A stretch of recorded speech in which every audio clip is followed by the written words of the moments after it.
गणेश जी की कथा। एक समय एक मेंढक व मेंढकी का जोड़ा था। इनमें से मेंढकी हमेशा भगवान विनायक यानी गणेश जी की पूजा अर्चना करती थी। उन्हीं का नाम हर समय जपती रहती थी। यह देखकर मेंढक को गुस्सा आता। एक बार उसने गुस्से में मेंढकी को कहा कि तू पापी है, जो हर समय पर पराये पुरुष का नाम लेती रहती है। इस पाप को करना बंद कर। धमकी दी कि यदि आज के बाद विनायक जी के नाम लिया तो वह उसका सिर फोड़ देगा। कथा के अनुसार मेंढक की इस बात से गणेश जी उससे नाराज हो जाते हैं। इसके बाद एक दिन राजा की एक दासी आती है और दोनों मेंढक मेंढकी जिस पानी में रहते हैं उसे एक पात्र में डालकर ले जाती हैं, जहां वह उस पानी को चूल्हे पर चढ़ा देती है। तभी मेंढकी तो भगवान गणेश के नाम लेने से उबलते पानी में भी मेंढकी को कष्ट नहीं होता, लेकिन मेंढक दर्द से करहा उठता है। गर्म पानी में भी जब वह मेंढकी को बिना कष्ट के देखता है तो वह उससे इसका कारण पूछता है। इस पर वह गणेश जी को ही उसका संकट दूर करने वाला बताते हुए मेंढक को भी ऐसा ही करने को कहती है। यह सुन जान बचाने के लिए मेंढक गणेश जी का नाम लेने लगता है। इससे गणेश जी प्रसन्न हो जाते हैं और कुछ देर में ही दो सांड लड़ते हुए वहां पहुंचते हैं और चूल्हे पर चढ़े पानी के पात्र को गिरा देते हैं, जिससे मेंढक व मेंढकी दोनों उस संकट से मुक्त होकर नदी की पाल में गिर जाते हैं। हे गणेश जी महाराज, जिस तरह मेंढक व मेंढकी का संकट दूर किया, वैसे ही हम सबका कष्ट दूर करना, कहते सुनते हुकारा भरते सारे परिवार के कष्ट को दूर करना। बोलो गणेश जी महाराज की जय। कार्तिक मास की कथा। एक नगर में एक ब्राह्मण दंपति रहते थे। वे दोनों प्रतिदिन 7 कोस दूर गंगा और यमुना नदी में स्नान करने जाते थे। इतनी दूर आने जाने से ब्राह्मण की पत्नी थक जाती थी। एक दिन उसने अपने पति से कहा कि हमारा एक पुत्र होता तो कितना अच्छा रहता। पुत्र की बहू आती तो हमें घर वापस जाने पर खाना बना हुआ मिलता और बहू घर का काम भी कर देती।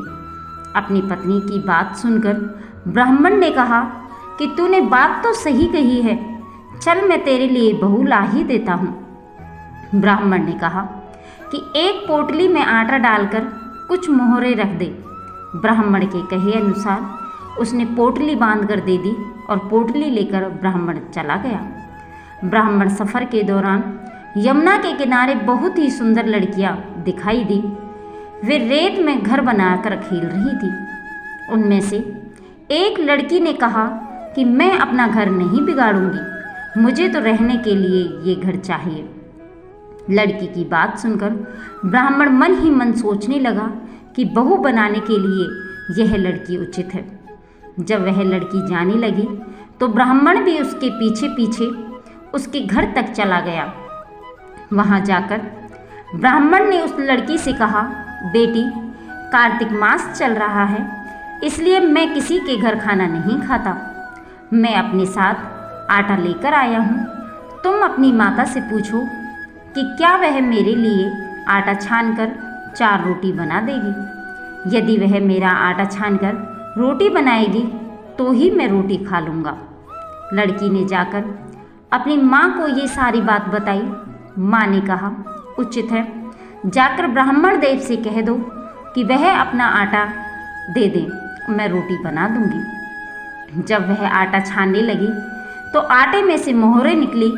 वह सोचने लगी कि जिसके आटे में इतनी मोहरें हैं उसके घर में कितनी मोहरें होंगी। जब ब्राह्मण खाना खाने बैठा तो लड़की की माँ ने उस ब्राह्मण से पूछा, क्या आपका कोई लड़का है और क्या आप उस लड़की की सगाई करने जा रहे हो।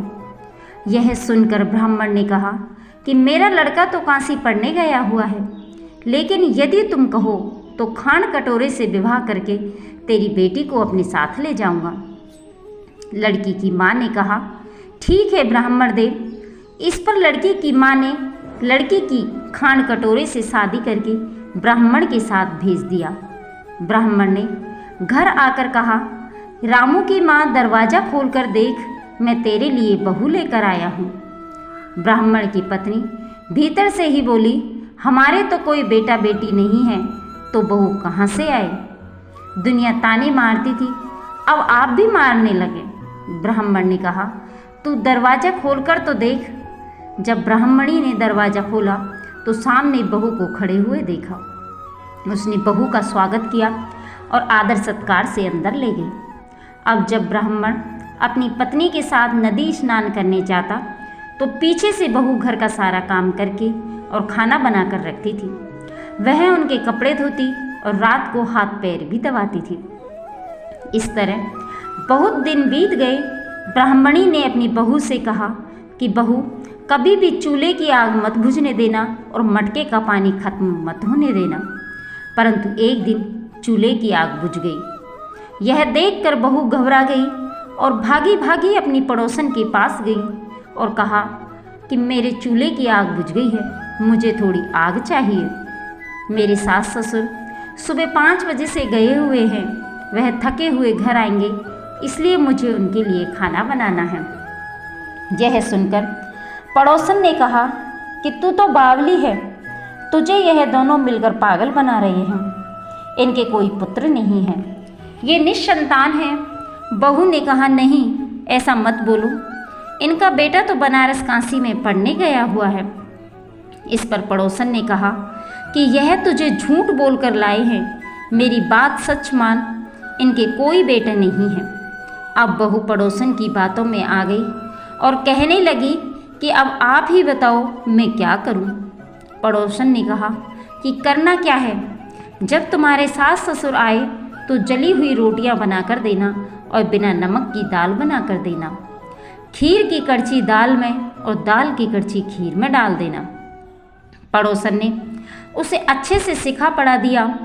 फिर जब उससे सास ससुर घर आए तो उसने न तो उनका आदर सत्कार किया और न ही उनके कपड़े धोए।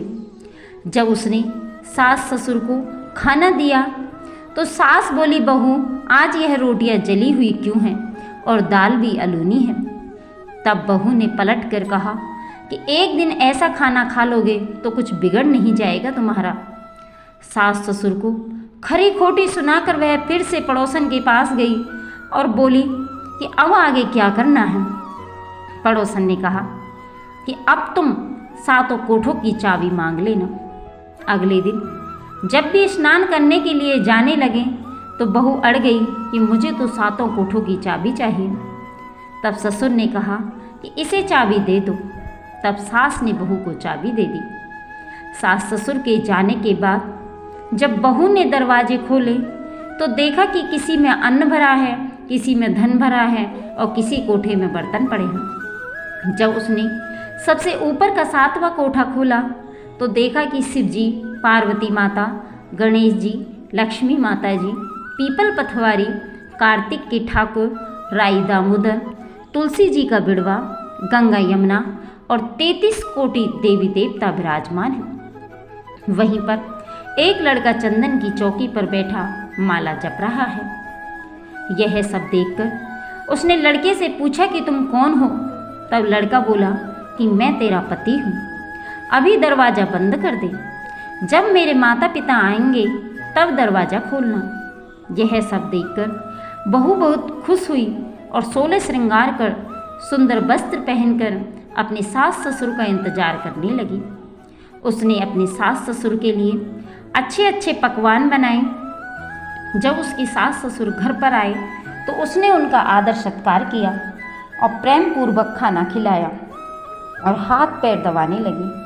पैर दबाते दबाते बहू ने कहा कि माँ, आप इतनी दूर गंगा यमुना स्नान करने के लिए जाती हो तो आप थक जाती हो, इसलिए आप घर पर ही स्नान क्यों नहीं करती हो। यह सुनकर सास कहने लगी कि बेटी, गंगा यमुना घर पर तो नहीं बहती है।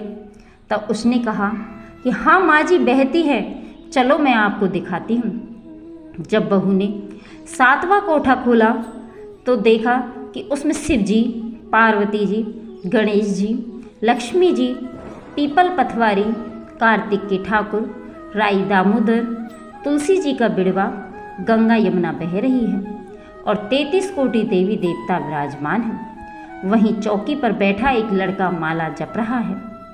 माँ ने उसे देखकर कहा कि बेटा तू कौन है? लड़का बोला, माँ मैं तेरा बेटा हूँ। तब ब्राह्मणी ने पूछा कि तू कहाँ से आया है? लड़के ने जवाब दिया कि मुझे कार्तिक जी ने भेजा है। माँ ने कहा, बेटा यह संसार कैसे मानेगा कि तू मेरा बेटा है? माँ ने कुछ विद्वान पंडितों से मदद मांगी। पंडितों ने कहा कि इस पार बहू बेटा खड़े हो जाएं और उस पार माँ खड़ी हो जाए। माँ ने चमड़े की अंगिया पहनी और छाती में से दूध की धार निकलकर बेटे की दाढ़ी मूछें भीगे और पवन पानी से गठजोड़ा बंधे, तब मानेंगे कि यह इस माँ का ही बेटा है। उसने ऐसा ही किया कि चमड़े की अंगिया फट गई और छाती में से दूध की धार निकलकर बेटे की दाढ़ी मूछ भीग गई। पवन पानी से बहू बेटे का गठजोड़ बंध गया। यह सब देखकर ब्राह्मण और उसकी पत्नी की खुशी का ठिकाना न रहा। तो यह थी कार्तिक मास की कथा कि हे कार्तिकेय के ठाकुर, जैसे ब्राह्मण और ब्राह्मणी को बहू बेटा दिया वैसे सबको देना। कार्तिक मास की कथा कहने, सुनने और हुकारा भरने वाले सब पर कृपा करना। बोलो कार्तिकेय भगवान की जय, कृष्ण भगवान की जय। तुलसी माता की कहानी। हिंदू महीनों में कार्तिक माह का अत्यधिक महत्व होता है और इस पूरे माह में स्नान, दान और अन्य धार्मिक कार्यों को करना शुभ माना गया है। कार्तिक स्नान के साथ ही तुलसी जी की पूजा का भी अत्यधिक महत्व होता है और इसी माह में तुलसी जी का विवाह भी कराया जाता है। जिन्हें कन्या संतान नहीं होती है वह तुलसी जी का विवाह शालिग्राम जी से कराकर कन्यादान का सुख पाते हैं। कार्तिक माह में सभी औरतें तुलसी जी को जल से सींचा करती थी। एक बुढ़िया भी थी जो कार्तिक माह में तुलसी को सींचने जाती थी और जब वह जाती तो तुलसी माता से कहती कि हे तुलसी माता, शत की दाता, मैं तेरा बेड़ला सींचती हूँ, मुझे बहू दे, पीले रंग की धोती दे, मीठा मीठा ग्रास दे, बैकुंठा में वास दे, अच्छी मौत दे, चंदन का काठ दे, अच्छा राज दे, खाने को दाल भात दे और 11 के दिन कृष्ण का कांधा दे। बुढ़िया माँ की यह बातें सुन तुलसी माता सूखने लगी। तुलसी माता को यूं सूखते देख भगवान ने पूछा कि हे तुलसी, तुम दिन प्रतिदिन क्यों सूखती जा रही हो? तुलसी माता ने कहा कि बस मेरे मन की मत पूछो। भगवान ने कहा कि मैं नहीं पूछूंगा तो कौन पूछेगा? इस पर तुलसी माता कहती है कि एक बुढ़िया आती है और अपनी बात कहकर चली जाती है, मैं उसकी सभी बातें पूरी कर दूंगी, लेकिन कृष्ण का कंधा कहाँ से लाऊंगी? भगवान कृष्ण बोले कि वह मरेगी तो अपने आप ही कांधा देने आऊँगा, तुम बुढ़िया माई से यह बात कह देना। इसके बाद बुढ़िया मर गई। बुढ़िया के मरने पर सारा गांव इकट्ठा हो गया और उसका अंतिम संस्कार आने पर उसे उठाने लगे, लेकिन वह बहुत भारी हो गई जिससे उसकी अर्थी टस से मस नहीं हुई। सभी बोले कि यह तो बहुत संस्कारी थी, बहुत पूजा पाठ करती थी, कोई पाप नहीं किया, फिर भी यह इतनी भारी कैसे हो गई? बूढ़े ब्राह्मण के वेश में भगवान आए और कहने लगे कि यह भीड़ कैसी है? तब गांव वाले बोले कि एक बुढ़िया मर गई है और वह इतनी पापिन थी कि इसकी अर्थी नहीं उठ रही है, बहुत ही भारी हो गई है। भगवान बोले कि मुझे इसके कान में कुछ कहने दो, फिर यह उठ जाएगी। भगवान बुढ़िया के पास गए और उसके कान में कहा कि माई, तू अपने मन की कर ले, पीतांबर की धोती ले, मीठा मीठा घास ले, बैकुंठ में वास ले, चटक की चाल ले, चंदन का काठ ले, झालर की झंकार ले, दाल भात को जीर्ण ले और कृष्ण को कांधो ले। भगवान की सभी बातें सुनकर बुढ़िया हल्की हो गई। भगवान अपने कंधे पर उसे ले गए और बुढ़िया को मुक्ति मिल गई और वह बैकुंठ को चली गई। हे तुलसी माता, जैसे आपने उस बुढ़िया माई की मुक्ति की वैसे सभी की करना, जैसे भगवान ने उसे कांधा दिया जैसे हमें भी देना। जय हो तुलसी माता की जय, कृष्ण भगवान की जय। पीपल पथवारी की कहानी। बोलो पथवारी मैया की जय। एक बुढ़िया थी, उसने अपनी बहू से कहा तू दूध दही बेच के आ। वह बेचने गई तो रास्ते में औरतें पीपल पथवारी सींच रही थी। उनको सींचता देखकर बहू ने पूछा कि तुम यह क्या कर रही हो। औरतें बोली कि हम पीपल पथवारी सींच रही हैं, इससे अन्न और धन होता है, 12 वर्ष का बिछड़ा हुआ पति मिल जाता है। बहू बोली ऐसी बात है तो तुम पानी से सींचती हो तो मैं दूध से सींचूंगी। गुजरी बहू रोजाना दूध दही बेचने नहीं जाती और वह रोजाना दूध को पीपल में और दही को पथवारी में सींचती। सास दूध दही का दाम मांगती तो कह देती महीना पूरा हो जाने पर ला कर दूंगी। कार्तिक का महीना पूरा हो गया। पूर्णिमा के दिन बहू पीपल पथवारी के पास जाकर बैठ गई। पथवारी ने पूछा कि तुम मेरे पास क्यों बैठ गई हो। बहू बोली कि सासू दूध दही का दाम मांगेगी। पीपल पथवारी बोली कि मेरे पास क्या दाम रखा है, ये भरा डींडा पान पतूरा, इसको ले जा। बहू ने वही ले जाकर कोठरी में रख दिया और डर के मारे कपड़ा ओढ़कर सो गई। सासू बोली पैसे ले आई बहू। बहू बोली कोठरी में रखे हैं। सासू ने कोठरी खोल के देखी तो देखा हीरा मोती जगमगा रहे हैं। सासू बोली बहू इतना धन कहाँ से लेके आई हो। बहू ने आकर देखा तो सच्ची में ही धन भरा हुआ था। बहू ने सास को सारी बात बता दी। सास ने कहा अब के कार्तिक में मैं भी पथवारी सींचूंगी। कार्तिक आया, सास दूध दही बेच आती और हांडी धोकर पीपल पथवारी में चढ़ा देती। आकर बहू से कहती मेरे से दाम मांग। वह कहती सासू जी कोई बहू भी दाम मांगती है क्या। मगर सासू कहती तू तो मांग। बहू बोली सासू जी पैसे ले आओ। तो सास पीपल पथवारी के पास जाकर बैठ गई। पीपल पथवारी ने सास को पान पतूरा भरा डींडा दे दिया। उसे ले जाकर कोठरी में रख दिया। बहू ने खोल कर देखा तो उसमें कीड़े मकोड़े बिलबिला रहे थे। बहू ने कहा सासू जी यह क्या। सास ने आकर देखा और बोलने लगी कि पीपल पथवारी बड़ी दोगली पटपीटन है, इसको तो धन दिया और मुझको कीड़ा मकोड़ा दिया। तब सब कोई बोलने लगे कि बहू तो सत की भूखी सींची थी और तुम धन की भूखी सींची थी। तो हे पथवारी माता, जैसे बहू को दिया वैसा सबको देना और जैसे सास को दिया वैसे किसी को न देना। बोलो पीपल देवता की जय, पथवारी माता की जय। इल्ली घुन की कहानी। एक इल्ली और घुन था। इल्ली बोली आओ घुन कार्तिक स्नान करें। घुन बोला तू ही कार्तिक स्नान कर ले, मैं तो नहीं करूँगा। बाद में इल्ली तो राजा की लड़की के पल्ले की लगकर कार्तिक स्नान करती और घुन ने कार्तिक स्नान नहीं किया। दोनों मर गए। बाद में इल्ली के कार्तिक स्नान के पुण्य के कारण राजा के घर जन्म हुआ और घुन राजा के घर गधा बन गया। राजा ने बेटी का विवाह किया। बेटी ससुराल जाने लगी तो उसने अपनी पालकी रुकवाई और राजा से कहा यह गधा मुझे चाहिए। तब राजा ने कहा यह मत ले, चाहे और धन दौलत ले ले, पर लड़की नहीं मानी, मुझे तो यही चाहिए। गधे को रथ के बांध दिया तो गधा दौड़ने लगा। महल में पहुंचने पर गधे को महल के नीचे बांध दिया। जब लड़की नीचे उतरती तो गधा कहता मुझे पानी पिला दे। तब लड़की ने कहा मैंने पहले ही कहा था कि कार्तिक स्नान कर ले, पर तूने कहा कि मैं तो बाजरा खाऊंगा और ठंडा ठंडा पानी पीऊंगा। उनकी बातें करते राजा ने सुन लिया।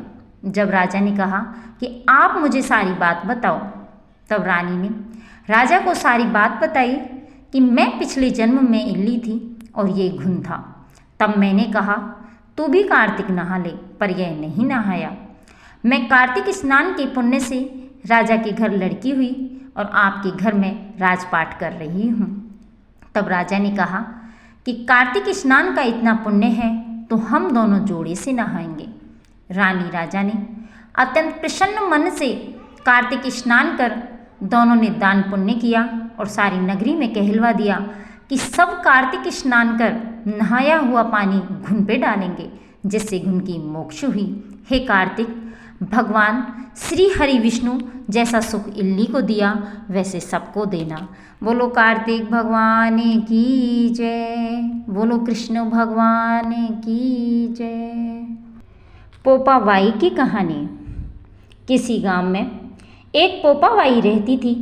वह बहुत ज़्यादा नियम व्रत करती थी। एक दिन उसने भाई व भाभी से कहा कि मैं शादी नहीं करूँगी, इसलिए मेरी झोंपड़ी गांव के बाहर बना दो और गांव के सभी लोगों से कह दो कि वह अपनी गाय व बछड़ों को मेरे यहाँ ही घास फूस चरने को भेज दें। जो बचा कुचा खाना है वो मुझे खाने को दे दें। एक दिन नगर का राजा शिकार खेलने जंगल में आया और गांव के बाहर जंगल के पास बनी झोंपड़ी देखकर रुक गया। झोंपड़ी के पास जाकर उसने आवाज़ लगाई कि कौन है, लेकिन भीतर से कोई आवाज़ न आने पर वह लगातार दरवाज़ा खटखटाता रहा। तब पोपाबाई उठी और कहने लगी कि कौन हो तुम जो बार बार दरवाज़ा बजा रहे हो, क्यों आवाज़ लगा रहे हो। राजा ने कहा कि मैं यहाँ का राजा हूँ और तुम्हारे साथ विवाह करूँगा। पोपाबाई ने कहा कि जहाँ से आए हो वहीं चले जाओ, मैं किसी पराये आदमी का मुँह नहीं देखती हूँ। राजा ने पोपाबाई की एक भी बात नहीं सुनी और उसे ज़बरदस्ती उठाकर ले गया। तब पोपाबाई ने राजा को श्राप दिया कि उसका सारा राजपाट नष्ट हो जाएगा। महल में आने पर राजा की रानियों ने सारी बात सुनकर राजा से अनुरोध किया कि इसे वही वापस छोड़ आओ। राजा जब पोपाबाई को वापस झोंपड़ी में छोड़ने लगा तो रास्ते में पाप की नदी आई, जिसमें वह डूब गया। पोपाबाई धर्मराज जी के यहाँ पहुँची और धर्मराज जी ने उन्हें स्वर्ग का राज दे दिया। तो एक बार एक सेठ व सेठानी मृत्युलोक से स्वर्गलोक आए तो उसके द्वार बंद देखकर वह धर्मराज जी से द्वार खोलने का आग्रह करते हैं। धर्मराज जी से कहते हैं कि इस द्वार पर पोपाबाई का राज है। इस पर सेठ सेठानी कहते हैं कि हम पोपाबाई को नहीं जानते हैं। धर्मराज जी उन दोनों की बात सुनकर कहते हैं कि तुम दोनों 7 दिन तक मृत्युलोक में रहो। 8 खोपरा से राई भरकर 5 कपड़े ऊपर रखकर और कहानी सुनकर उद्यापन करना और कहना कि राज है पोपाबाई, लेखा लेगी राई राई का। बोलो पोपाबाई की जय। नगर बसेरा की कहानी। किसी गांव में एक भाट व एक जाट रहता था। दोनों में घनिष्ठ मित्रता थी। एक बार जाट अपनी बहन के घर जाने को तैयार हुआ तो भाट अपनी ससुराल जाने को तैयार हुआ। दोनों साथ साथ चल पड़े तो रास्ते में रुककर एक कुएं की मुंडेर पर बैठ गए। जाट ने भाट से कहा कि नगर बसेरा कर लेते हैं। इस पर भाट बोला कि तू ही नगर बसेरा कर ले, मैं तो अपनी ससुराल जा रहा हूँ, वहाँ खूब खातिर होगी मेरी, तू कर ले नगर बसेरा। जाट वहीं कुएं के पास बैठ पानी की घंटी और चावल का दाना लेकर नगर बसेरा करने लगा। नगर बसेरा करने के साथ जाट कहने लगा कि नगर बसेरा जो करे सो मल धोवे पाँव, ताता माड़ा तापसी देगी मेरी माँ देगी मापसी, देगी द्वारका का वास, मीठा मीठा घास, वृंदावन का वास, 5 कुल्टी छठी रास, मेरा जीवड़ो श्री कृष्ण के पास, डालू पानी हो जाए घी, झट से निकल जाए मेरा जी। यह सब कर करा के वह जाट बहन के पास चल पड़ा। जाट की बहन ने भाई के आने पर उसकी खातिर की, घी बूरा के साथ भाई को जिमाया। दोनों ने बैठकर ढेर सारी बातें की। इधर भाट अपने ससुराल पहुंचा तो वहां आग लग गई थी। आग बुझाने वह भी लग गया, जिसमें हाथ मुंह भी काले हो गए और खुद भी थोड़ा झुलस गया। ना रोटी ना पानी, कुछ भी उसे नहीं मिला और ना ही किसी ने पूछा। एक पड़ोसन आई तो उसने भाट की सास को कहा कि जमाई आया है, जरा उसकी आव भगत कर लो। बुढ़िया बोली कि सब कुछ तो जल गया, अब कहाँ से आवभगत करूं। तब पड़ोसन ने ही भाट को एक रोटी के साथ छाछ दी और उसने वही खाकर गुजारा किया। शाम को दोनों फिर घर की ओर चल पड़े और रास्ते में मिल गए और एक दूसरे का हाल पूछा। भाट बोला कि मेरी ससुराल में तो आग लगी हुई थी, आग बुझाते मैं खुद काला हो गया, ना रोटी मिली ना पानी। जाट बोला कि मेरी तो बहुत ही खातिरदारी हुई है। फिर बोला कि मैंने कहा था ना कि नगर बसेरा कर ले, अब नगर बसेरा कर ले, लेकिन भाट ने फिर मना कर दिया। कहने लगा कि तेरी मावसी है, पता नहीं रोटी दे या ना दे, तेरी तो माँ है, दही की छूंचली चूरमा का पेड़ा धरा पाएगा। भाट ने फिर नगर बसेरा नहीं किया। जाट ने कर लिया नगर बसेरा, जो करे सो मल धोवे पाँव, ताता माड़ा तापसी देगी मेरी माँ और माँ देगी मावसी। देगी द्वारका का वास, मीठा मीठा घास, वृंदावन का वास, 5 कुल्टी छठी रास, मेरा जीवड़ो श्री कृष्ण के पास। डालो पानी हो जाए घी, झट से निकल जाए मेरा जी। और यह कहकर वह चल पड़ा।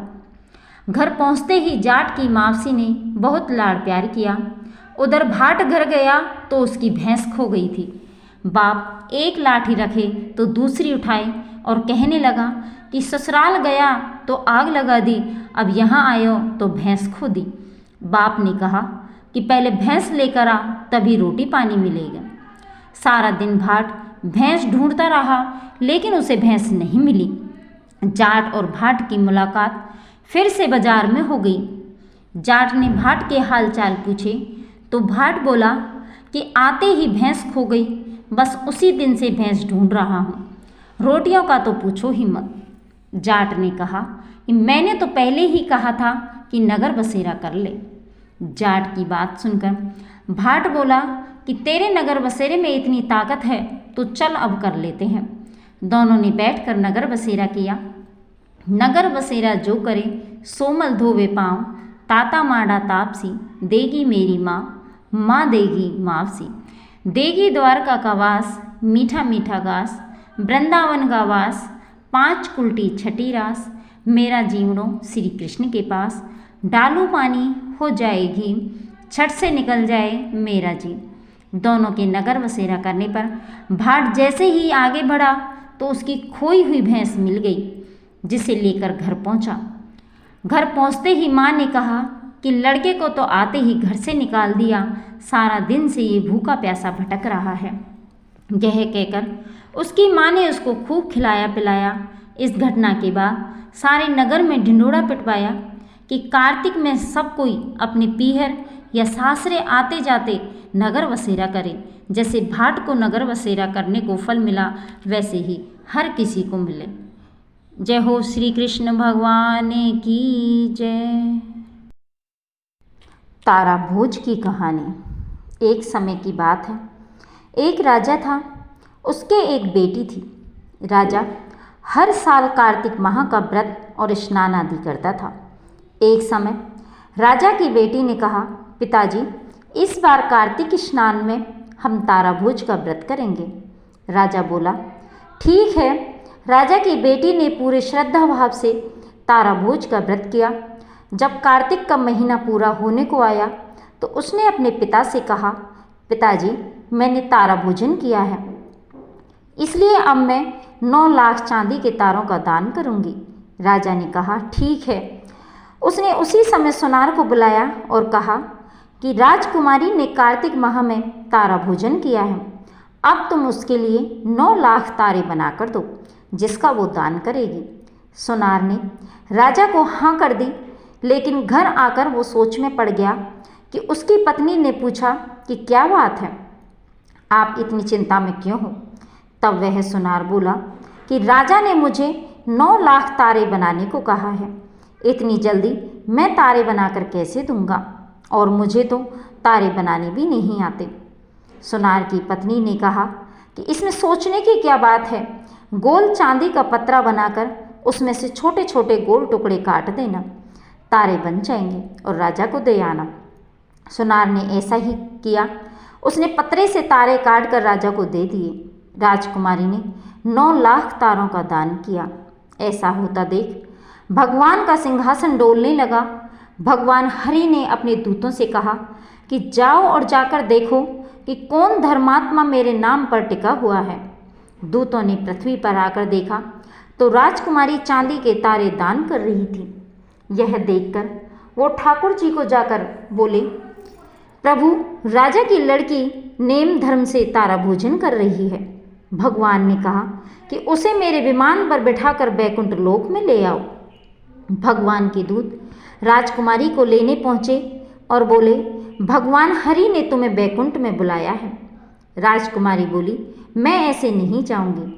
जिसने मेरी सहायता की है सबको साथ लेकर जाऊंगी। दूत एक बड़ा सा विमान लेकर आए और सबको लेकर चले।